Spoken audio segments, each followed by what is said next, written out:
Today we are going to start with electrostatics. Okay, so as you can see from the name electrostatics, what we are going to talk about, we are going to talk about electric charges at rest. Okay, we are going to talk about electric charges at rest, and for electric charges in motion, you will see in higher classes. ठीक है, electric charges at rest. In order to understand electric charges at rest, you can say that the physical input is Coulombs law and principle of superposition.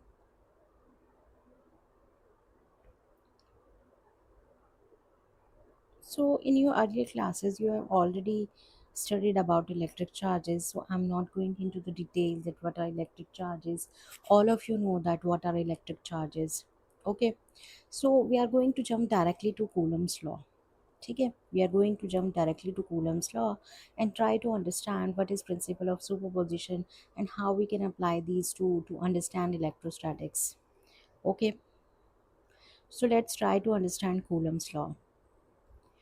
So Coulomb's law basically tells us about the force between two charges. Okay, the force between two charges. If suppose you have two charges at rest, q, let's say small q and capital Q, you have two charges at rest, then these two forces are going to exert forces upon each other.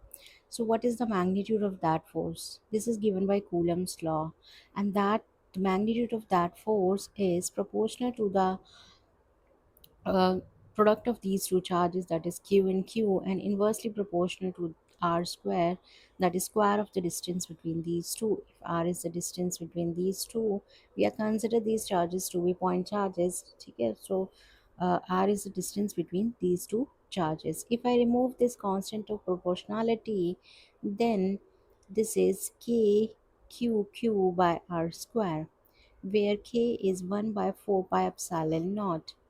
Okay, so this is q by 4 pi epsilon naught r square. So this is a constant of proportionality, and epsilon naught is a constant, and it is known as permittivity of free space. And this constant is also very important. You will see that it has a significance later on in higher classes also, you will see. So this epsilon naught is equal to 8.85 into 10 raised to the power minus 12 coulomb square Newton per meter square. ठीक है, this is value of permittivity of free space. Okay, so this is Coulomb's law. You can determine the force between two charges. Okay, now let's talk about the sign of these charges. If these two charges are of same sign, then what is going to happen? This force is going to be repulsive. For example, in your class, if you have a person with similar characteristics, then you are not going to get attracted with him. Similarly, if there are two charges which are of same sign, they are going to repel each other. And if they are of opposite sign, then they are going to attract each other. See friendships, for example, in friendships also this happens. If you have a friend of opposite characteristics, then you are going to get attracted by him because you want to understand him or her more. Similarly here, the same analogy, that similar charges repel each other and opposite charges attract each other. So if these two charges are of same sign, then they are going to repel each other. If these are of opposite sign, then they are going to attract each other. Okay, now let's move to principle of superposition. So principle of superposition is very simple. It is nothing but about the forces about the Coulomb force, about the force only. The Coulomb's law. In Coulomb's law, we talked about the force experienced by charge in the presence of another charge. So, for example, instead of a single charge, we have multiple charges Q1, Q2, Q3, and we have a test charge Q. Then, the force experienced by this test charge, due to these charges. So this is how it is going to get calculated, is given by principle of superposition. So what is principle of superposition says? It says that the force experienced by a test charge due to another charge is unaffected by the presence of another other charges, or the interaction of the test charge with another charge is unaffected by the presence of another charges. For example, you can say that in your class, if suppose you are a test charge, I assign you test charge, and then you have other your friends, then how you interact with one person is not going to get affected by the presence of other charges. In reality it doesn't happen, but in this case it is happening, and it is known as principle of superposition. So in other words, you can say that the total force, the net force experienced by this test charge due to these charges is equal to F1 plus F2 plus Ft. That is, it is simply the vector sum of the forces due to individual charges. This is force due to Q1, this is force due to Q2, and this is force due to Q3, and so on if there are other charges also. So this is principle of superposition, that the interaction of a test charge with other charge, or the interaction of two charges, is unaffected by the presence of another charges. Okay, and if we want to find out the total force, we can uh, directly take the vector sum of these individual forces. So this is known as principle of superposition. Okay. So up till now we have discussed about Coulombs law and principle of superposition. Now in order to understand it more, let's take an example. Okay. So let us take an example where we have 12 charges which are equal charges and of same sign plus q, and they are present at the corners of a regular polygon. The corners of a regular polygon, 12 sided. This can be taken as a clock also. Okay, so like this is 12, this is 6, this is 3. Okay, 1 2 3 4 5 6 7 8 9 10 11 12. Now what they are saying that at each corner we have a charge q, and suppose at the center I place a test charge capital Q, then tell me the net force on at the center, or the net force experienced by this test charge which is present at the center. So it's very simple. You can see that these charges are equal and these charges are of same sign.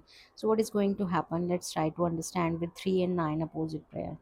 In this opposite pair, you can see that due to this plus q charge, the force will be outward, but these two are making opposite pairs, so this is going to get cancelled. Similarly, 6 and 12 going to get cancelled, this is going to get cancelled, this is going to get cancelled. So you will see that all of them are going to get cancelled, and what you are left with zero only. So the net force on this test charge is going to be zero. Very simple. Okay.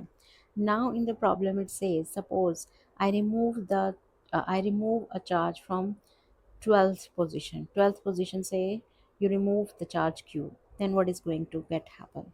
If you remove the charge q from the 12th position, then simply this pair is not going to get cancelled. Okay, this pair is not going to get cancelled, and then we are left with only one force, the force experienced by test charge due to this q at 6th position.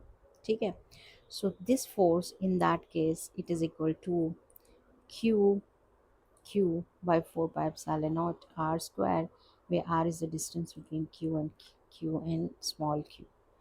Simple. Okay.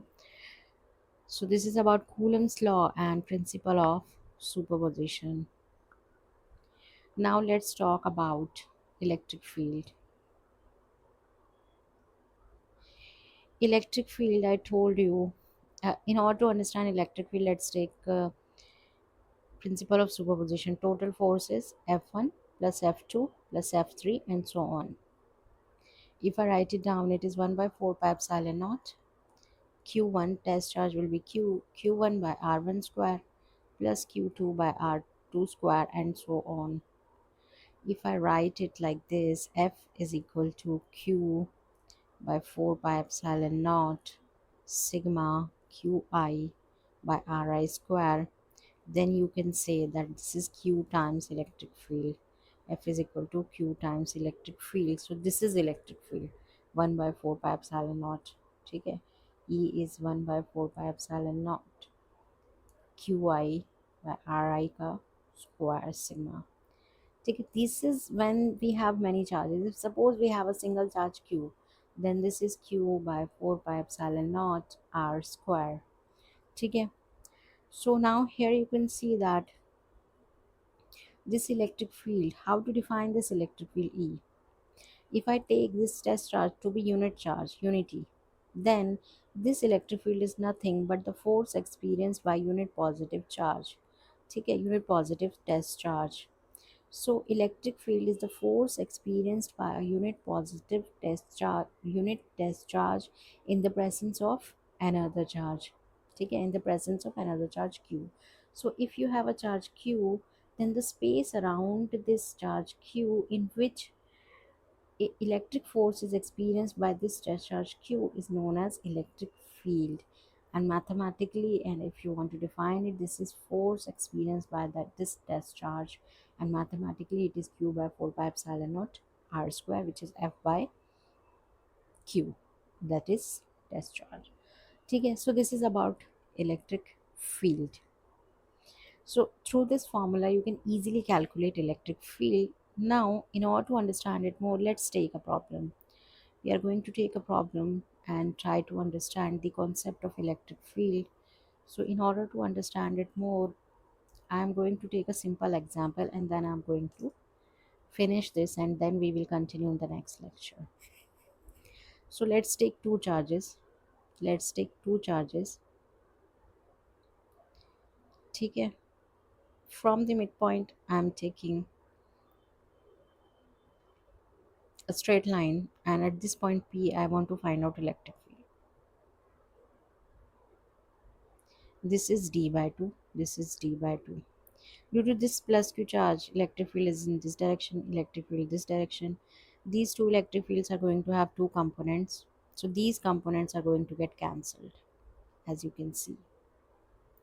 But vertical components are not going to get cancelled.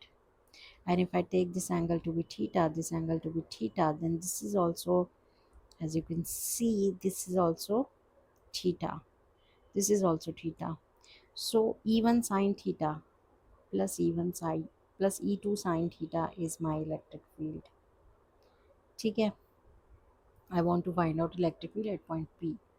So simple, E1 and E2 are actually equal because this distance is same and this distance is same, and charges are also same. So this is 2E sine theta, and if I write down the E expression, then this is nothing but Q by 4 pi epsilon naught R square. What is R square? R square is nothing but Z square plus t square by 4 raised to the power only this, because it is square. Okay, so this is our answer. And if we talk about the direction, then you can see it is in plus y direction, so this is y cap. So I'm done with this. Okay, so in this lecture we have talked about Coulombs law, principle of superposition, and the concept of electric field. And they are and you have a long way to go, because then we have many derivations, many problems we are going to discuss. So I'm done with this. In the next lecture we are going to continue with electric field and try to find out electric fields of other problems. Okay, ta bye bye.